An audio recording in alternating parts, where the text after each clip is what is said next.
Live here in a little bit.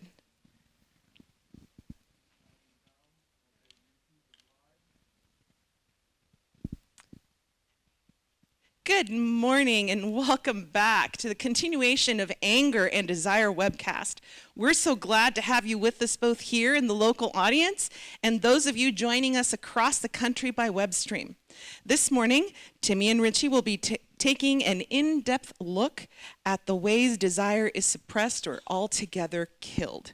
As was the case in our first session, you'll be hearing a his and her perspective at the same time.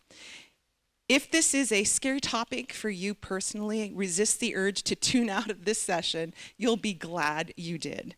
Just a couple of reminders. We do have a team of prayer warriors who are covering this event in prayer. If you would like them to pray for you specifically, please send an email with prayer request in the memo line to angerandDesireWebcast@gmail.com. If you have any questions on this topic that you would like the Browers to address in the Q&A sessions this afternoon, you can email your questions to angerandDesireWebcast@gmail.com or please text to 509-993-7033.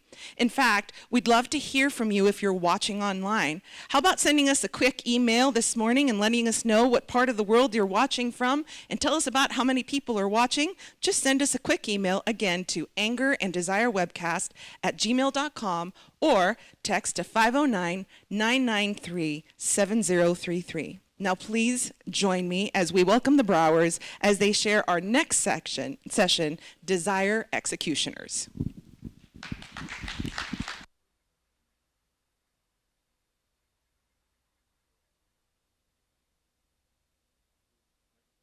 Oh, how about that? How about that? Can you hear me now? Sorry. So glad to have you with us. And we've heard from a few of you. So Judy just said, hey, text in, email in. We'd love to hear. Those of you that are watching online, would you just pause for a moment and text that number and say, hey, there's 2 of us watching in North Dakota, or we've got 5 of us down in College Place, Washington. And right now I want to say a big shout out. Welcome, Moses Lake. We're glad you are joining us here. I'm just glad to have Moses Lake folks with us. In which case we also have to say hello to Aunt Betty, because that's really awesome that she is watching as well. So. That's right, yeah. All right. So we're glad to have all of you with us wherever you're watching from, but we'd love to hear from you. So you can text that number. You can email that angerandDesireWebcast@gmail.com and just say, hey, here's where we're listening from and how many are there. That would be fun for us, and we'll share some of that information this afternoon so we kind of get a sense of how many people are part of this whole thing. So we've got a lively, active group here this morning, and it has grown, and they're whooping and hollering, and we're excited. So any other, let's see here. So keep in mind, as we're going through, as you're taking notes, and you're going, wait, what about, and you have good questions, if you don't want to pause and send those to us, just go ahead and jot them down. But we will be doing this afternoon 2 question and answer sessions, and we want good questions. We've got a couple that have come in already from last night, one really good one. I'm going to let Timmy answer that one because it's a humdinger. Anyway, but we'd love those questions, so send those in, and we'd love to hear from you. All right? So a little recap. What did we talk about last night? Last night, and feel free to add in if you want to, we talked about anger and desire as important relational dynamics within the character of God. And we looked at both the Old Testament and the New Testament and how in fact, I actually have a slide for this. So the recap slide. There is a recap slide. Awesome. So we looked at how in both the Old Testament and New Testament, when God was angry with his people, he coupled that with grief. It wasn't the kind of damnation, destruction that we often think about when we think of anger and God's wrath, but more of a grieved anger that says, I see the path that you're going on, and I want to pull you back from the destruction that you're headed towards.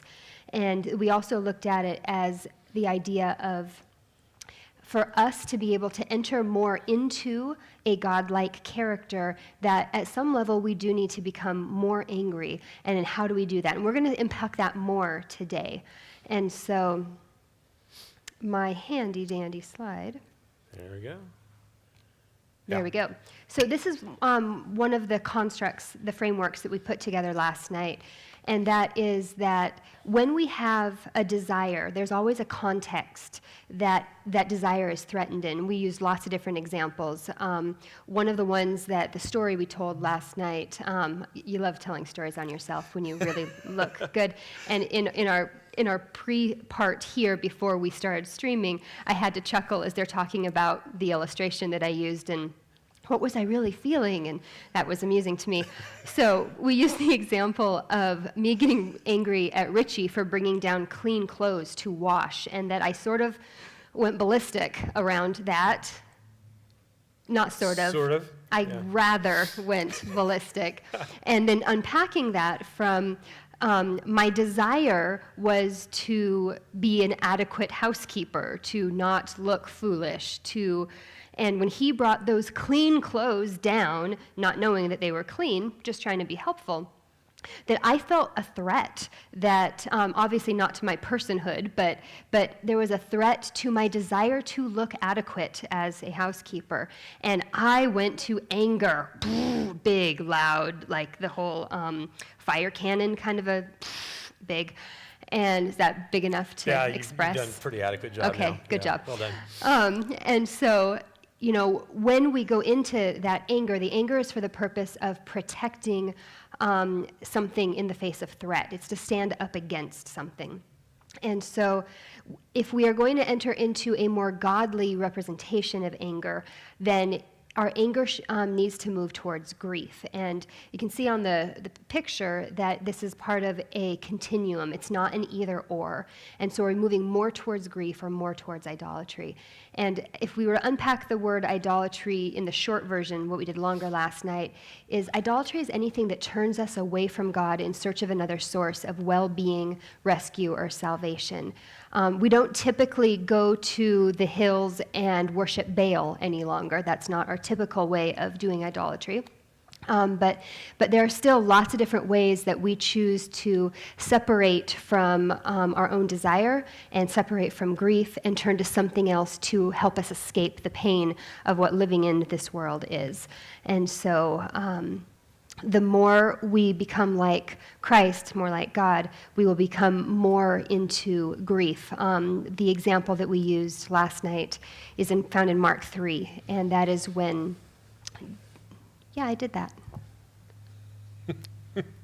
And when Mark 3 find Jesus looking at the religious leaders, and it says he was angry at them, grieved over the hardness of their hearts, right. And that for God there's always that coupling of anger and grief. So if we are to be like him, that coupling needs to be in place in our grief and anger as well.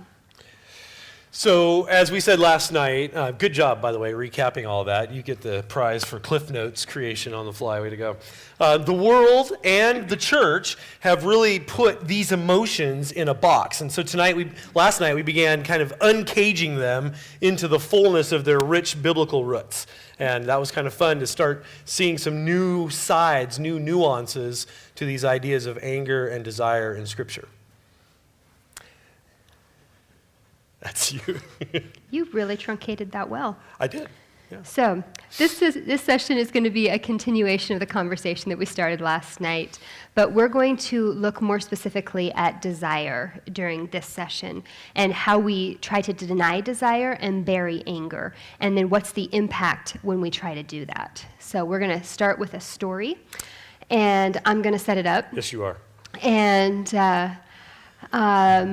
many years back now, about 9 years back, we had been through a really, really dark season in our marriage, and we had come to the brink of divorce. We had come back from that brink.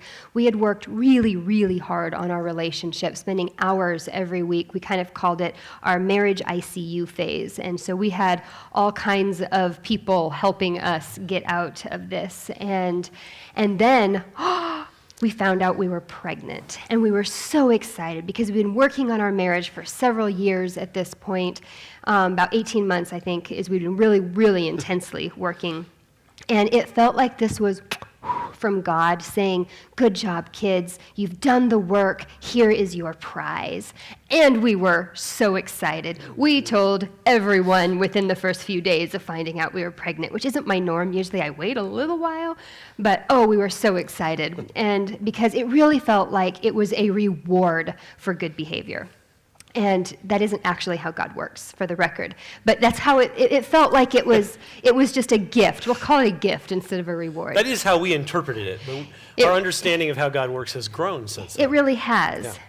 Yeah. And then one day at work, I started to miscarry. And over the next 4 days, went to the doctor. She says, "No, you might be able to still keep it. Sometimes bleeding happens." And I'm like, okay.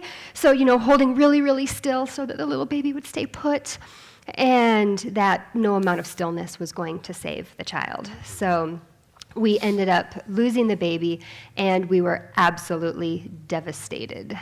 We were.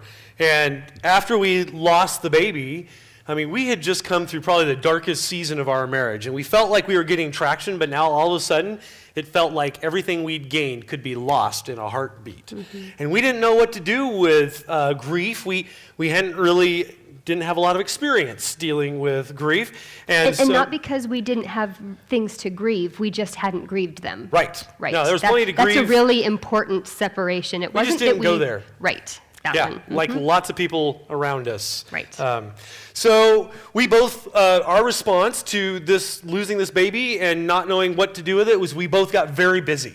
Very busy. We found things to do, and we just kind of went to our own separate corners because this was a very different experience for Timmy than it was for me. She had felt this baby in her, and she was carrying the baby, and I think there had been an ultrasound, but I hadn't made it. And for me, as a dad, they never really became real until I saw something moving on a screen. I'm like, "Oh, it's my boy right there." And so I didn't have that connection yet, and so we grieved very differently, and that started pushing us apart even further. And then, as we kind of went to our separate corners and got busy with life, little things started to become issues, and there was just little picking at each other, and the picking got more pronounced, and pretty soon we started feeling some frustration and tension growing, and then we found ourselves in a full-on, flat-out fight. We were angry. But we'd been making some headway. We'd been learning some new skills, and so I remember we were in our little bungalow, and we got into this fight, and I went, I think I need to take a time out. And so I went outside to go for a walk. We lived out in the country, and I went walking out under the whispering pines there on our property to complain to God about this unreasonable woman that he had given me. Yeah, that is what happened. What we were experiencing in this story really is desire gone awry, desire threatened. I don't know, I haven't talked to a lot of other women how they experience miscarriage, but at that point I was wondering, what if this is it and we can't have any more babies? What if, as much as we adored our eldest son, he needed a sibling for his own development, but even that aside, this was our culmination of good hard work. And then it was taken away, and I didn't know how to process that. I didn't know how to hold the fact that I desperately wanted another baby, and that for whatever reasons, the answer was no. That is not one of your choices. And so we did get busy and pulled in separate directions. And it took us, we'll come back to the story again at the end, but it took us many weeks, months to realize that what happened in that is neither one of us were grieving. And because of that, there was a lot of relational havoc because I was doing my inside my head, and Richie understandably wanted to avoid that. I'm not that fun when I'm furious. And so he got busy doing really important things. He was leading depression recovery seminars and everything. But for both of us, the distance was caused by anger, and under that anger was grief unaddressed. So we're going to just start by talking about desire a little bit. What is desire? Oh, not that fast, though. Yeah, that's how it's going to be. Oh, is it? Yeah. Oh, that's good to know. Okay. I didn't know that. So desire is when longing, or desire and longing being threatened is important. So what is desire? It is what we're hungry for. And if you were to go into the Latin of the word hunger, it's actually de-heavenly bodied. So what we hunger for, what we desire, is because we've been de-heavened. We are no longer in heaven, and there's a sense in our core that we should be. And so we desire that. Does that make sense, that separation? You know, it may be new information to you that the Bible is full of stories about desire and longing, full of them. In fact, Jesus himself was the master storyteller of these stories, and one of my favorite stories, in fact, this was the story that kind of got this whole series going one late night as we were driving late into the night and talking about these ideas.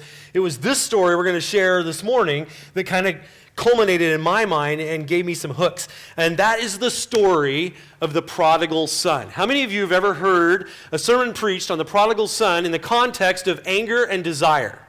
Anybody? One person's heard it. All right, well now you're going to hear two, so you can raise your hand twice. So the prodigal son, we're just going to read that story to you, but the prodigal son is a model of desire turned dark and the power of desire fully alive. It really is a model of both those things, desire turned dark and the power of desire fully alive. So let's hear the story, and then we'll start unpacking some of the elements that we saw as we studied through it. So we are in Luke chapter 15, starting in verse 11, if you would like to open your Bible in some form. So Luke 15, chapter 15, verse 11. And he said, Jesus speaking, "There was a man who had 2 sons, and the younger of them said to his father, 'Father, give me the share of property that is coming to me.' And he divided his property between them. Not many days later, the younger son gathered all he had and took a journey into a far country, and there he squandered his property in reckless living. And when he had spent everything, a severe famine arose in the country, and he began to be in need. So he went and joined himself to one of the citizens of that country, who sent him into the fields to feed pigs. And he was longing to be fed with the pods that the pigs ate, and no one gave him anything. But when he came to himself," isn't that a great phrase? He came to himself, he said, "How many of my father's hired servants have more than enough bread? But I perish here with hunger. I will arise and go to my father, and I will say to him, 'Father, I have sinned against heaven and before you. I am no longer worthy to be called your son. Treat me as one of your hired servants.' And he arose and came to his father." And I always get goosebumps on this part. "But while he was still a long way off, his father saw him and felt compassion and ran and embraced him and kissed him. And the son said to him, 'Father, I have sinned against heaven and before you. I am no longer worthy to be called your son.' But the father said to his servants, 'Bring quickly the best robe and put it on him. Put a ring on his hand and shoes on his feet. And bring the fattened calf and kill it, and let us eat and celebrate. For this son of mine was dead, and he is alive again. He was lost and is found.' And they began to celebrate. Now his older brother was in the field, and he came and drew near the house, and he heard music and dancing. And he called one of the servants and asked what these things meant. And he said to him, 'Your brother has come, and your father has killed the fattened calf, because he has received him back safe and sound.' But he was angry and refused to go in. His father came out and entreated him, but he answered his father, 'Look, these many years I have served you, and I never disobeyed your command, yet you never gave me a young goat that I might celebrate with my friends. But when this son of yours comes, who has devoured your property with prostitutes, you killed the fattened calf for him.' He said to him, 'Son, you are always with me, and all that is mine is yours. It is fitting to celebrate and be glad, for this brother of yours was dead and is alive. He was lost and is found.'" Isn't that a great story? Great story. Do you see the threads of anger and desire? Those of you that listened last night, maybe start picking up on some of that. So let's just kind of walk back through some parts of this story and unpack some of the things that kind of leapt out at us, at least, as we were studying through this. You know, a lot of times when we think about this story, we think, you know, the young son And by the way, he was incredibly selfish, right? Incredibly selfish. In his culture, when he went to his father, he basically said, Dad, I just wish you were dead. And since you look like you're going to live forever, so how about if we just get it over with and you give me what's mine now, because I don't want to wait for you to knock off, because that could be who knows how long. That's really the attitude with which he came to his father. There was incredible disrespect in what the son did. So then we look at the story of the son. He takes this wealth and he goes to a far country and he describes this lifestyle of debauchery, right? He's living the party lifestyle. And typically when we tell this story, we think, what a waste. What a waste. The son in a distant country spending all his inheritance and wasting it on prostitutes and parties. What a waste. But in reality, his time in a foreign country was actually not wasted. His experience in that foreign country served a purpose. It served a purpose, and we'll see that purpose a little later. The second thing that kind of ties into that purpose is that the son's leaving had an effect on the son who left. It had an effect on the father, and it had an effect on the older brother. Everyone was impacted by his leaving. And what it did was that it clarified desire in all three of them. His experience of being gone clarified desire in all three, but they all had different responses to their experience of desire while he was gone. Yeah, as Richie said, that suffering really clarified the true desires of their hearts, and their responses became a kind of a revelation for each of them. The son, the young son, he wasted everything that he had, and then he came to himself. And again, that's such a marvelous phrase, he came to himself. The older brother, it found that his desire was not as pure as it appeared to be. I have done what you have commanded, I have been loyal, I am the good son.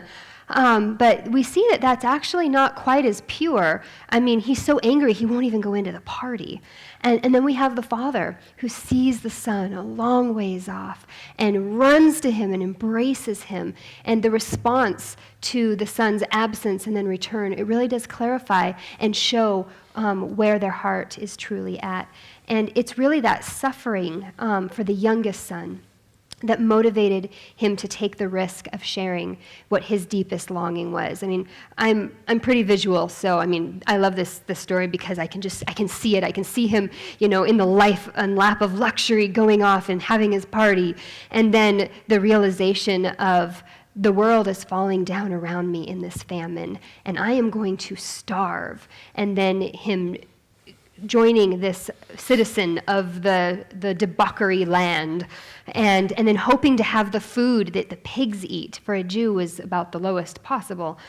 And for him to come to himself in that moment and go, I'm imagining him sitting and watching the pigs chomp down on their pods, going, what am I doing? What am I doing? And really being able to realize the desire of his heart isn't what he thought it was, and that he really was safest and best back in the home of his father.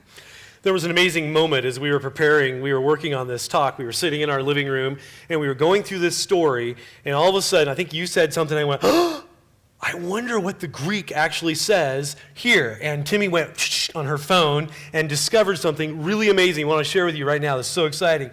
It says that when the son found himself in need in the distant country, he joined himself to a foreigner. And that Greek word is united. He became one with. If you've heard us talk about marriage, we talk about oneness a lot. That's the word used here. He actually joined himself to a foreigner. And Jesus is painting a picture for a Jewish audience. He's painting a picture of someone going as low as you can possibly go. And this person, he didn't just become a servant, right? He didn't get a job. He joined himself to this foreigner to feed pigs. If you're a Jew, that's as low as it gets, because you just gave up your birthright as a Jew by joining yourself to a foreigner, to a pagan, and now you're feeding pigs, the unclean of the unclean. So this is the bottom of the barrel. He joined himself to this man. And then what's interesting is later in the story, after he comes to himself, he says, I'm going to go to my father. And then he uses a different Greek word. He comes back and he asks his father not to be joined to the family, but he said, can I just come be a hired hand? And so what's interesting is that he realizes when he comes to himself and his suffering clarifies his desire, he realizes, you know what, I just want to be in my father's household again, and I will do whatever it takes. And ultimately what this young man concluded was, I need to earn the right to be a part of my father's household. And that was the speech he rehearsed. He's going home saying, Father, just hire me, would you? I don't even care what you pay me as long as I get fed. Well, and I love that part in the story because, the father sees him a long ways off. He runs toward him, and I'm seeing the son like stand there. Okay, I'm going to start my speech now. Father, I have sinned against you and against God. I am no longer to be worthy to be your son. And he's inhaling so that he can say, please hire me. And his father says, he just stops it. He interrupts him and says, bring the robe, bring the fatted calf, bring the ring, bring everything. I am reinstating him as my son. He doesn't even get to finish his rehearsed speech. Yeah, which is an amazing insight into the heart of God, because here we are as human beings. We come to God and say, you know what, I know I've messed up, but I'm going to be really good for the rest of my life if you'll just accept me as one of your children. And God says, I don't even need to hear the speech. Here's the robe, here's the ring. You've always been one of my children. You've always been one of my children. So what did suffering do for these three men in the story Jesus tells? Suffering made the celebration more extravagant. It made the welcome more potent. It made the restoration more precious. And it made the bitterness more profound. Suffering strengthened all those emotions in the men in this story. And what's important here is if we go back to the thing we were talking about last night, which has the context. So the prodigal's leaving was the context.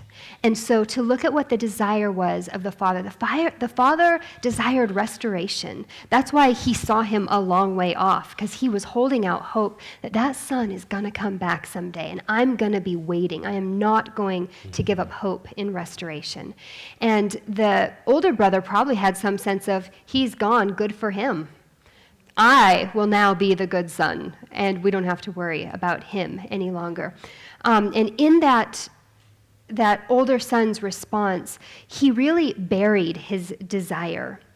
I mean, it says, you didn't even give me a goat. Really, a goat? I mean, his son, the other brother is getting this calf.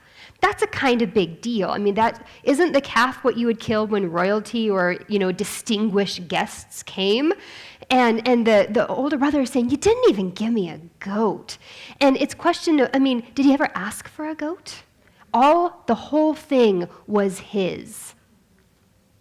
But he never even asked for a goat. And so his desire for a calf, for a goat, for something more, really became a barrier to relationship here. And the older brother chose not to risk sharing his desire. And that caused self-righteousness and a really demanding anger. We all set the older brother up as, don't be like him. He's the bad one in this story. He's worse than the one who wandered into the bad life because of his self-righteousness. But I think that it's important because we all have aspects of all three of these inside of us. We do have the parts of us that long for restoration and see the good and the hope in people. And we do have the part or the season where we wander. And then I'll just be honest, I have an older brother in me. I don't like that, where I go, I am so not like them. I am not like him, her, whatever it is. And there's this sense of self-righteous. I've really reached a plateau that they clearly have not. And you can nod if you want, so I don't feel completely alone in this moment. But no. The thing is, I'm not talking about you. his anger was not redemptive. His anger wasn't moving him towards grief. Because I think when we are correctly angered, meaning like how God is angered, there is a grief over the lost, which means when there is restoration, we want to join the party. We don't sit back and go, are you kidding me? After all he's done? And his choice to, you can hear his words of, it was, I have done all these things. I have done everything that was right.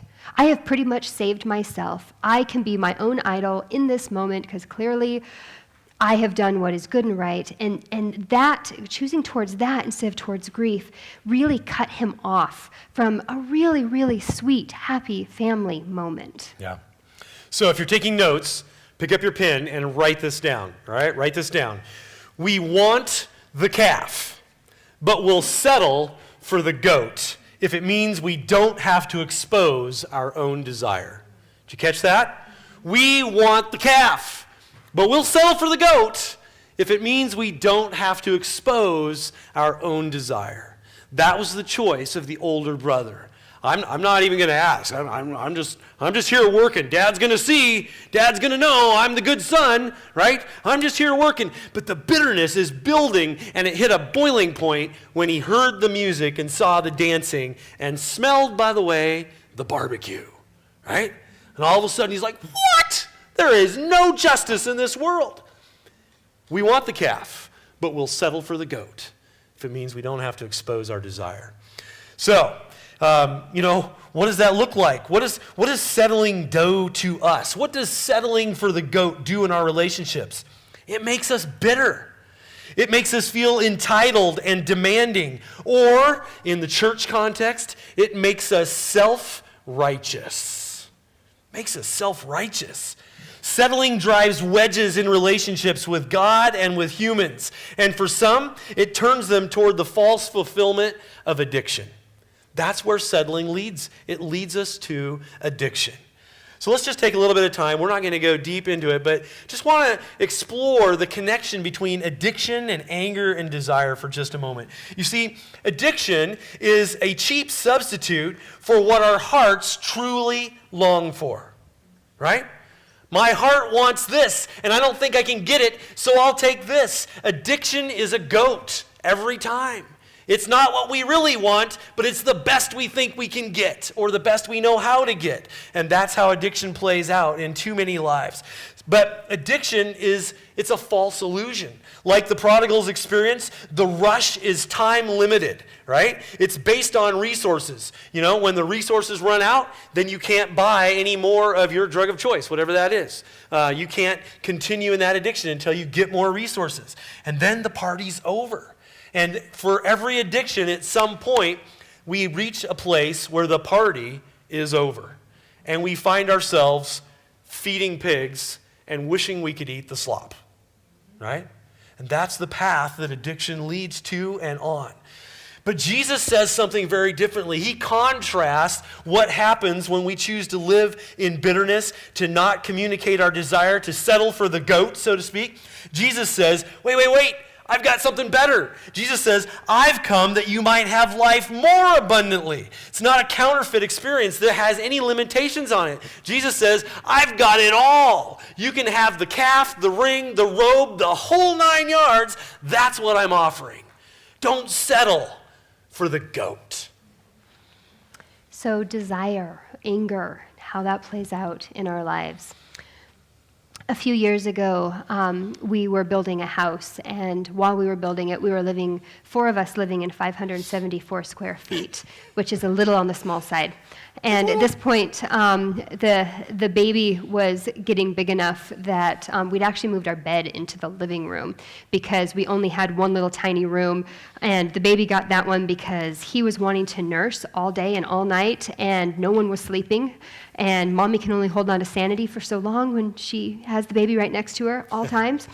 And so we were building a house, and it was the eve of Christmas Eve, and I called the building inspector and said, please come, I think I'm ready for my little white piece of paper that says, okay to occupy. And he teased me, and because we'd been working with him quite a bit, he's like, I don't know if I can make it out today. It's Christmas, you gotta come out. And he did, and I told him he was Santa, and he just gave me probably one of the best presents I ever had. We have a Christmas ornament on our tree that says, okay to occupy, that is the official county stamped thing, because it was a stunningly good present. Yes. So we couldn't move in that short amount of time, but we did have Christmas under the tree that year. And so after Christmas, we moved into the house, kept working on it, and the next Christmas came rolling around.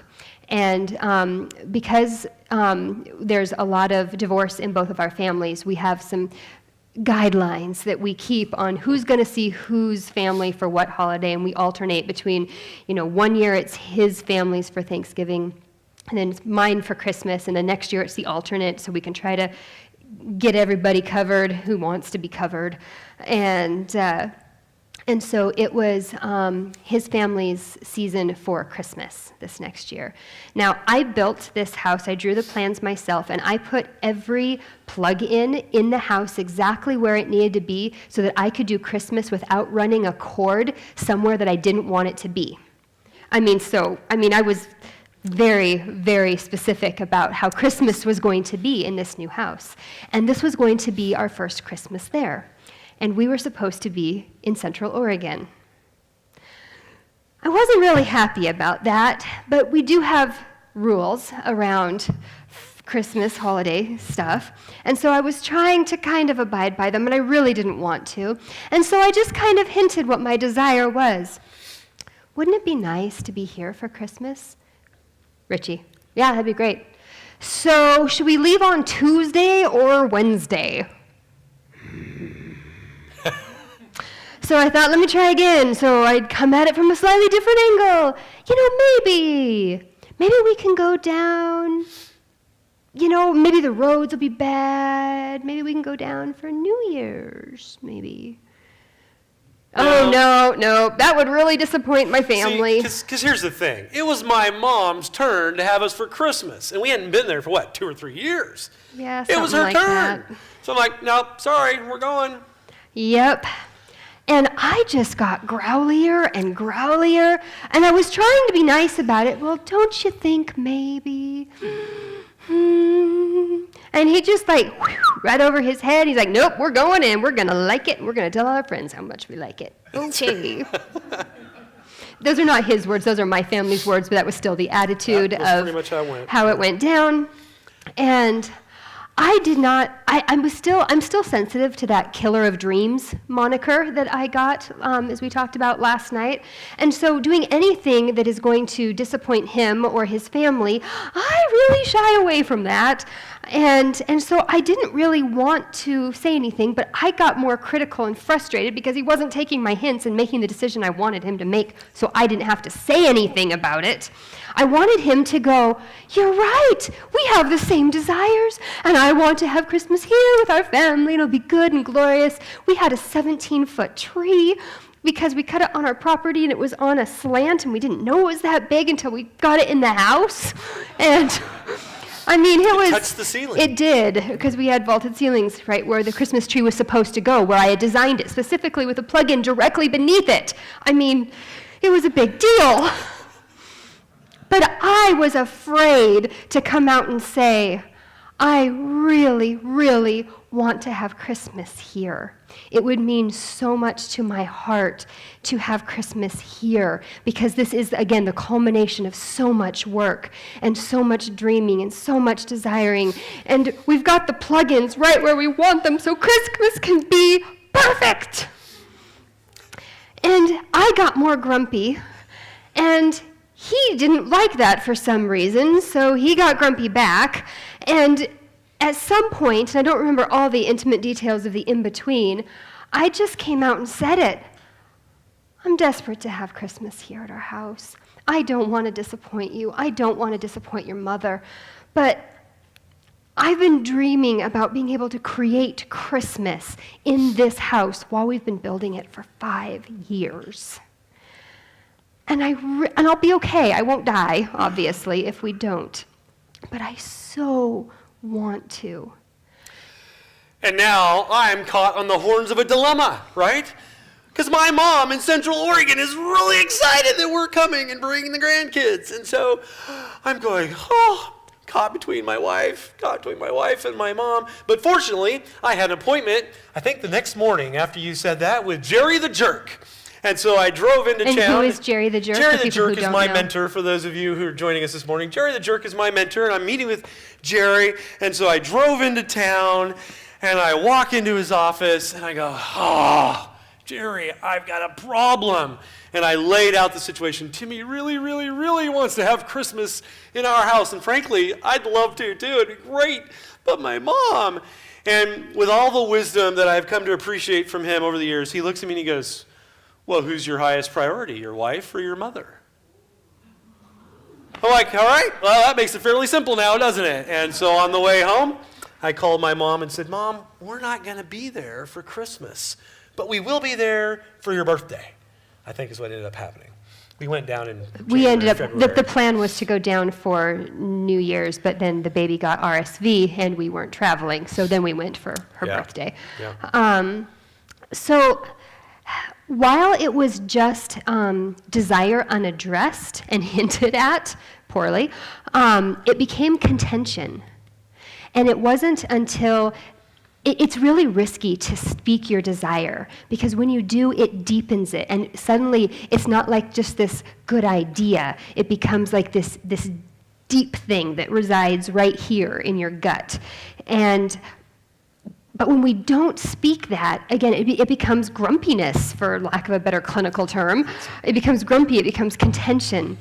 And deepening desire and allowing it to deepen by speaking it really is the key to connection and intimacy. And it is what we long for. So it kind of invites the question, how do we deepen desire? What does that even mean? And do I actually want to? Because it is really risky to put that out there. Because if Richie would have said, actually, I hope you enjoy New Year's in your home because my mother takes precedence over you, that would have really, really hurt my desire. And that would have touched on other desires, like to be secure with him and to feel like I'm the priority because I am the one he joined, and. So we're going to take a little bit of time to unpack some of these, this concept of deepening desire. Is that something we really want to do, and how do we do it? So exposing desire is the hardest, I think, riskiest thing we can possibly do. But we really do have to communicate it if we're going to build intimacy. And so, and that's part of why we put together the context slide last night, because, the context in this conversation was, I want to stay home for Christmas. But the desire was, I want a culmination of everything we've worked for the last years. And I want to create something where this is us. This is, us creating something that is good and beautiful, and it was. And I want us to experience that as a family unit at Christmas, not at New Year's. And so exposing that desire was risky, but it was necessary to have that intersection. And I'll just let you go to the next one. Okay, so first, we have to get clear on what the desire is. That's part of exposing the desire. And then another step that we can take is to choose to stay in the desire, right? For some of us, we're so disconnected from our feelings, we don't even know what our desire is. So we need to start by working on that exposing the desire part. But then when it comes up, as soon as we feel desire, lots of things start to happen in our minds. So when we go, I'd really love to have Christmas in our house, the next thought for many of us is, like that could ever happen, and we dismiss it, right? Or we're like, well, he'll never do it, or whatever, and we run away from the desire. But instead, what we need to do is sit in the desire and go, That's true. I really would just love to do that. I would love it if we could do that. And so we stay in the desire. Not a masochistic, I'm just going to stay here and suffer in this desire, but basically risking honest ownership of our desire. Yeah, that's what I really want. That's what I would really love to do or be or see or experience, whatever. And maybe even sharing that, even though we know that sharing it might be met with denial, as you said, or heartache or even rejection, we choose to stay in that desire even though it's risky. And I think that leads us to where we started last night, where we're going to continue to wander through, and that is we have to contend with grief, because when we allow desire to deepen and we expose it by saying, basically, here's my heart on a plate, if that is rejected or even not, if it's not fully rejected, but maybe not honored in the way that we desire it to, we are going to experience the grief of that. And we kind of think of that as bad, but the reality is that is a logical response to pain and to loss. And so we have to be willing to create space for grief and allow that grief over our losses. Because if we don't, then again, it'll just become contention and anger. But it's anger that moves towards demand and control. Oh, I'm going to tell you how it's going to be. Because I can't deal with my grief, and so I'm going to get really angry, and I'm going to either make it happen myself or make you make it happen. And that doesn't honor the desire. That just responds in anger. Yeah. So the last step that we have, and I'm sure there could be more, but the last one we have is we're talking about deepening our desire. And the last step is a choice to own even our own suffering without self-judgment or condemnation. So sometimes when we express desire, the answer is no, right? Sometimes the answer is no. So what do we do with that? And we're going to talk more about that this afternoon. And a lot of times the answer is no, the answer has to be yes, like you just said. But what do we do if we come to a place where we're going to accept, the answer really is no?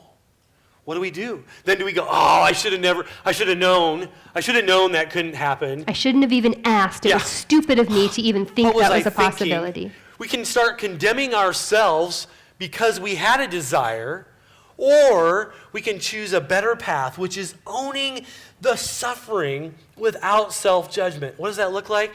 It's just simply say, that's really hard. I really had my heart set on that. That's something I really wanted. That really hurts. And you know what? I'm going to choose not to get angry at you or myself, but this is really hard, and I may need just some time to work through it, and would you be okay if we talk about this some? Because this is really hurting my heart. That is all part of deepening desire, because now we're like, it's actually okay to own my desire because I will even survive the grief of a no. And I'm going to admit that there is grief. I'm not just going, it's okay. Because it's not. It hurts. So let's be real. Let's be honest about it. Yeah. It is so risky to stay in the game with our desire when we really have no idea if it's going to be met. And we had an opportunity to both practice what we preach and learn what we preach, because sometimes we learn it and then we're like, that was important. Yeah, that's right. And, we should tell somebody about that. We should tell someone about that.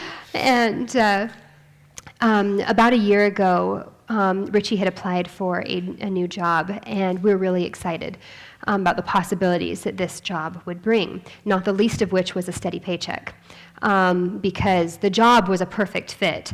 But we had been living fairly hand to mouth, I think it's safe to say, for a season, quite a long season, and there was certainly no extra and not always even enough to cover the bases.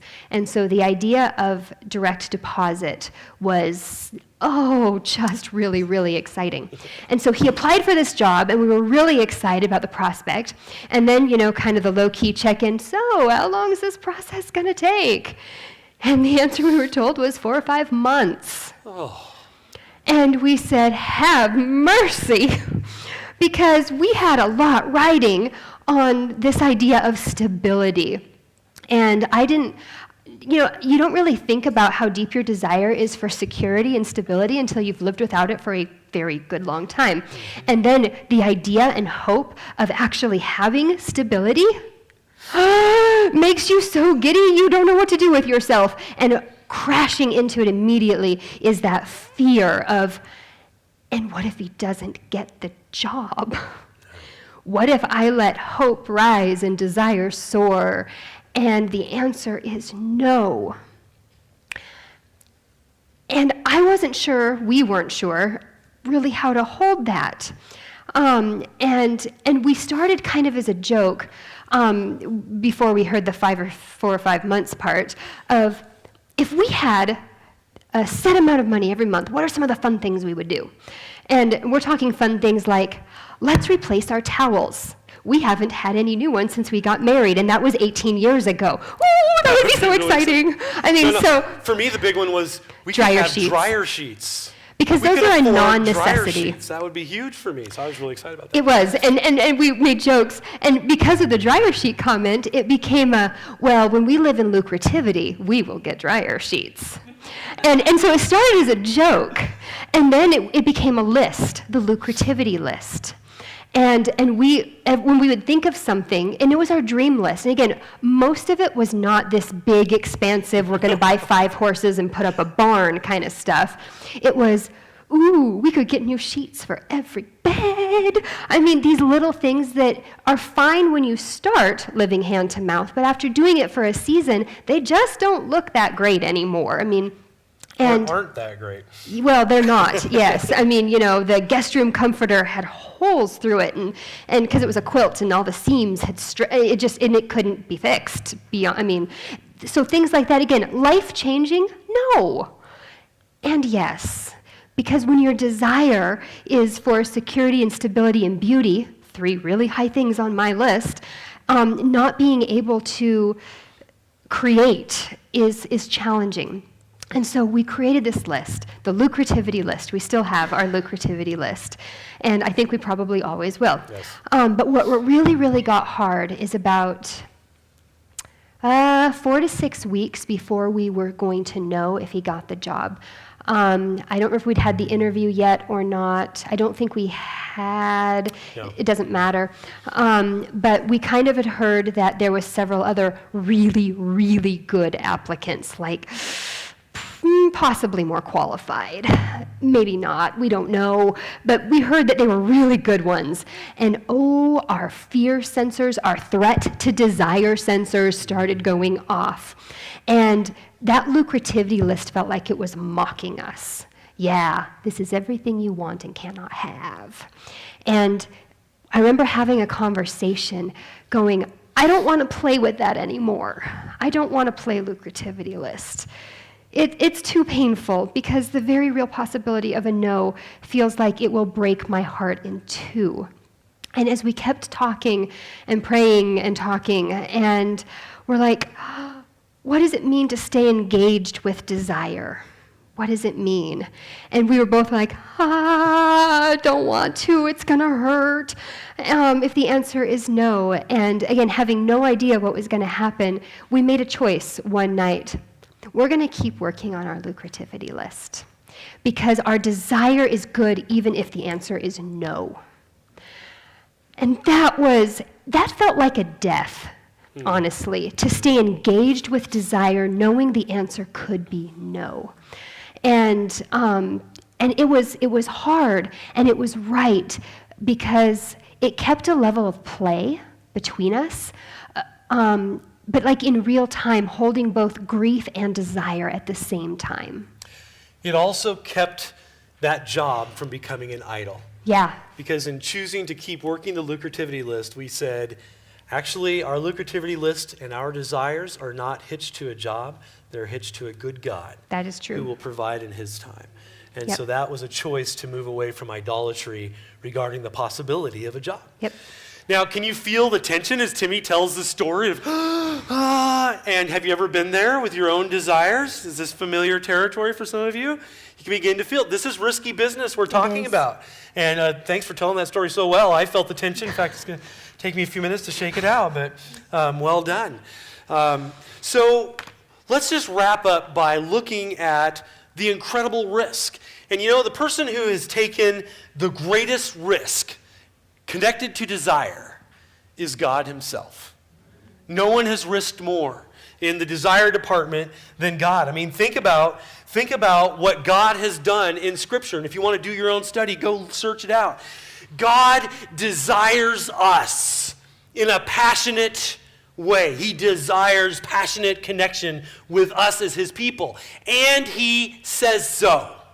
He risks saying his desire, deepening his desire, expressing his desire, even though he might be and has been continually rejected. He expresses his desire. God expresses his pain over that rejection, over and over and over throughout Scripture. We saw it last night, Old Testament and New. God is continually reaching out, being rejected, and expressing his own personal pain over being rejected by his own creatures, his own created beings. But he doesn't stop there in pain. God has his own lucrativity list. He knows what he wants. He's looking forward to the end of the story. And so he keeps finding new ways to risk desire again and again and again. We hear things like Jesus saying, you know, or Jesus, it was Jesus saying, you know, he sent the prophets and you killed them. And so we send more. Jesus told a parable about a landowner who wanted to collect the rent on his land. And so he sent a servant and they beat him. And he sent another servant and they beat him. He sent another servant and finally sent his son and they killed his son. That's God.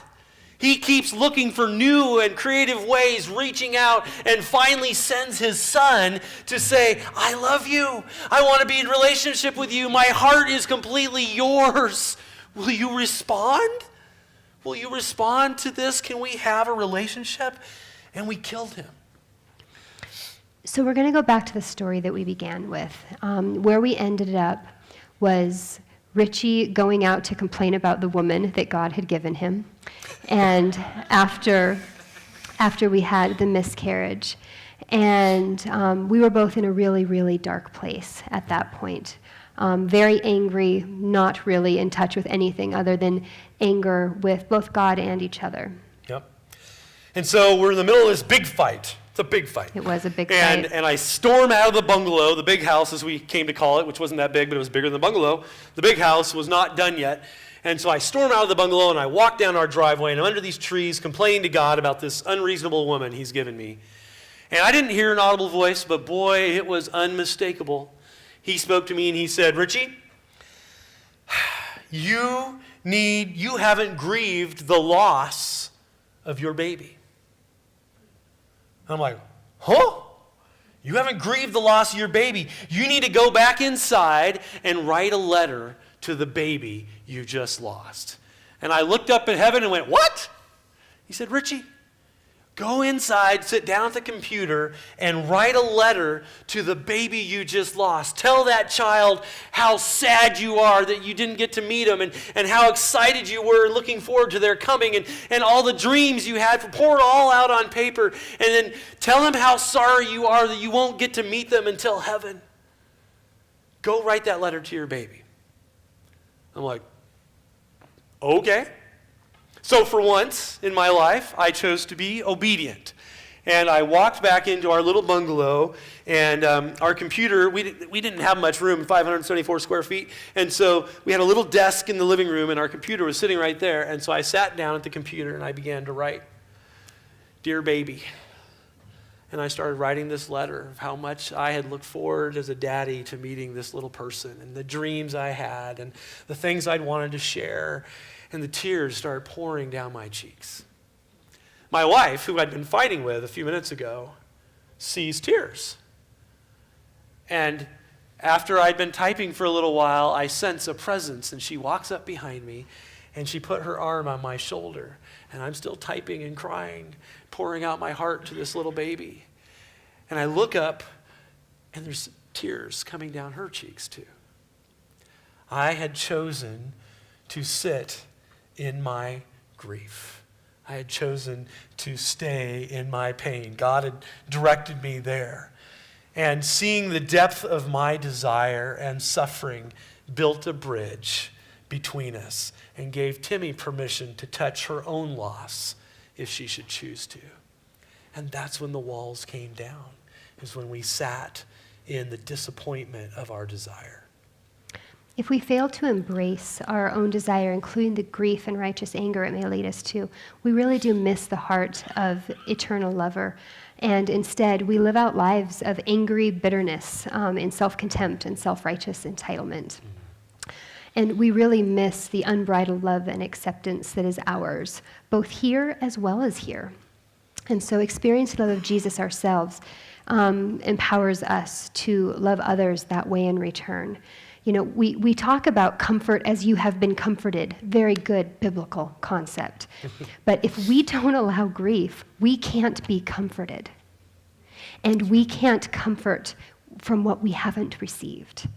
And so it really is important that we engage our desire so that we can grieve our losses, so that we can be in good, uplifting, redemptive relationship with each other. Amen. Let's close with prayer. Father God in heaven, thank you so much for this story that you have placed in Scripture. The heart of the Father constantly looking down the road for his Son who has gone away, and reasoning with and begging the bitter, angry, self-justified Son. God, you have given us an incredible inheritance, and just ask that you will speak to our hearts, help our hearts to connect more fully to your heart in the depth of your desire for relationship and connection with us throughout eternity. Jesus, thank you so much for loving us to that incredible and beautiful extreme. We ask these things in Jesus' name. Amen. Amen. We're going to invite Judy to come back up in just a moment and share a couple things with you. But I just want to say thank you for being with us. We'd love to have you with us this afternoon. And now would be a great time to pull out your phone, send a text message and say, hey, we're watching from wherever you are, or send an email. And we'd love to hear from you over our lunch break and just kind of get an idea of who's listening and where. So thanks for being with us. Also, if you have any questions, now would be a good time to shoot those out to us too, because it's always best if we can glance at them first. That's right. Yeah. Judy, come on up and give us the rest of the information we need. Well, thanks so much for joining us this morning. We'll be back at 2 Pacific time for the Bermuda Triangle: anger, desire, and intimacy, followed by our first Q&A session.